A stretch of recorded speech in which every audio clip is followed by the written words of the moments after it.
Hello, everybody. Welcome back to another episode of Final Whistle for the first one of the new year. I'm David Giacomino, always alongside Kevin Walsh. What's going on, my man? It's been a while. Oh, it's been a while, and we have a big story that was developing over the weekend and is continuing to develop. The Matt Harvey controversy. I got to ask you, just flat out, what's your feelings on the story? The Dark Knight looking like he's not going to be coming to the rescue. Honestly, I've given Matt Harvey a lot of credit that I don't know if he's earned yet, but I see it in him, in the ability to want to pitch, want to be that go-to guy, someone who wants the ball in his hand when it's game time. These reports are very, very conflicting to that idea.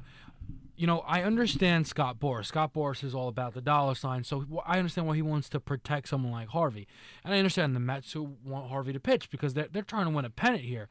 And then you have Harvey who's stuck in the middle where he can't really go against his agent, but also, you know, he wants to stay loyal to his team, and he's trying to figure out what's best for him.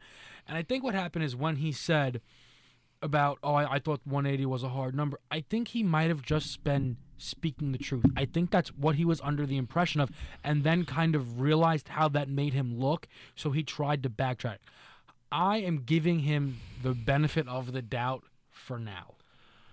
You know, I gotta think that it's all Scott Boras going in his ear going, all right, look, Matt, you're going to get paid in a few years. You blow your arm out again, you can kiss that big contract goodbye no matter what you do, because people always going to say, look, 2 times now, I don't know if I can trust you.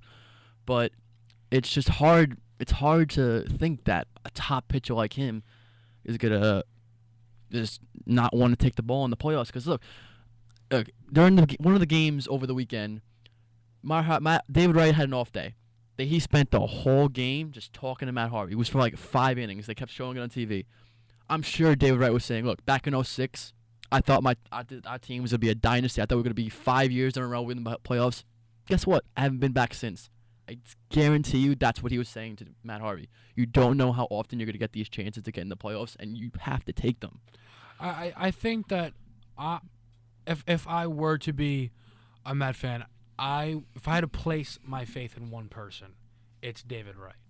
Been there for years.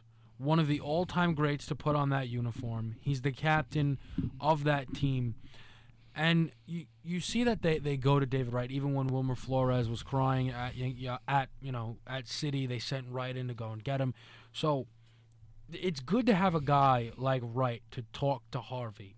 But I really don't think it's going to make a worlds of difference. I think it's good, and I think it couldn't do any bad. But I really think what's going to happen is now Harvey is going to have to just be a man about it and make his decision. And truthfully, I understand that if Mets fans become upset that he decides to not pitch, or I could understand that frustration because right now you're so close. You're so close. And obviously, if that slips away, people then turn to Harvey. But in a way, you also have to understand that, do you really want Harvey for 2 more games and then all of a sudden you never see him again? I think that could be dangerous. So it's really tough to know what the right answer is. I think maybe, not a horrible idea, Harvey pitches tonight, maybe only one more start before the postseason, similar to what the Yankees are doing with Nathan Eovaldi. It's not a bad alternative to this crazy situation. Yeah, that's one thing that they were saying, that he's going to make the start tonight, and then if they need to, if they're in the last series of the year against the Nationals again, if they need to, as act like a playoff game, then he'll pitch that series too. That right now is the only thing set in stone that he's going to pitch. And that the last series is not even a definite yet. It's just tonight. They have no idea what's going on. And there's a report that surfaced last night that, he might make those 2 starts and then 1 start per series and that limit him to 60 pitches. I don't know how true that is. The Mets have not confirmed or denied that report.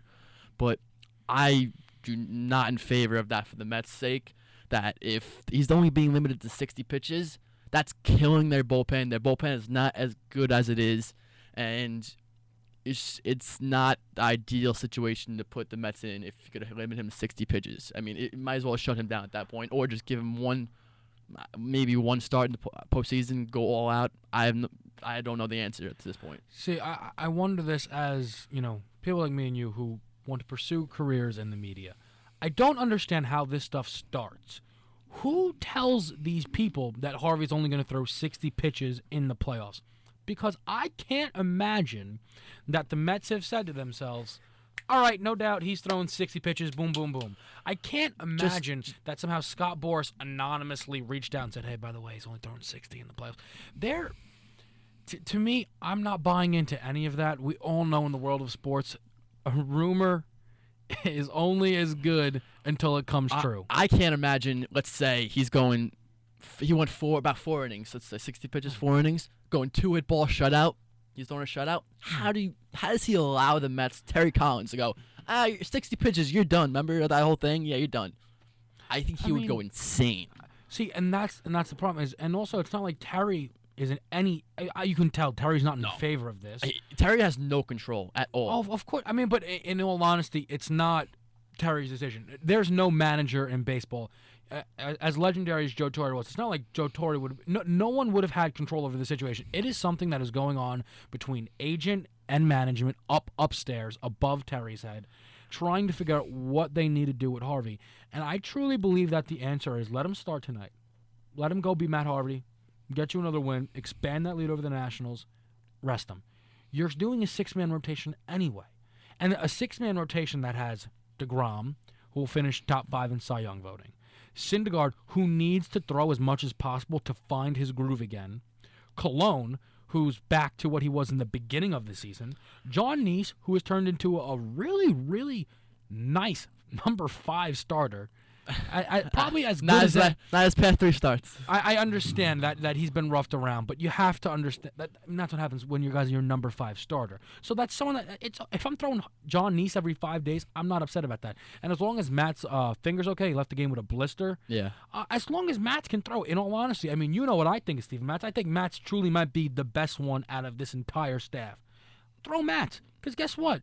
If you do have these problems with Harvey, I need Steven Matz game ready to go.